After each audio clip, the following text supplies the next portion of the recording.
Mən taksi çağırdım, bot çağırdım, mindim maşına. Elə bir 5 dəqiqə getmişdik, gördüm maşının içində pis səslər çıxartdı. Ayağında qaza vurdu, qaza bastı. Sürücü pis səslər çıxartdı. Bəli, ağzını da dəyirdi, qışqırdı belə. Qışqırdı, ayağını da belə qaza vurdu, möhkəmlətdi. Bir də gördüm ki, körpüyə çatdıq. Yəni heç elə uzun yol getmədi axı, davranışını görüm. Elə bir 5 dəqiqə.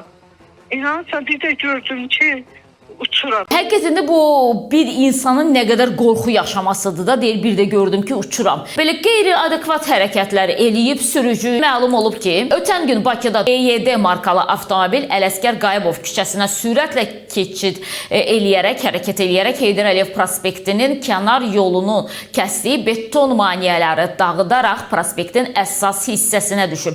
Və əldə olunan məlumata görə EYD markalı avtomobilin sürücüsünün ayağında elektron qolbaq olub, onun azadlığı Cinayət Məcəlləsinin 178-ci maddəsinə əsasən məhdudlaşdırılıb və o da məlum olur ki, sürücü avtomobili başqa bir şəxsin adından qeydiyyatdan keçirərək idarə eləyib və hazırda da qəzanın baş vermə səbəblərinin araşdırıldığı qeyd olunur.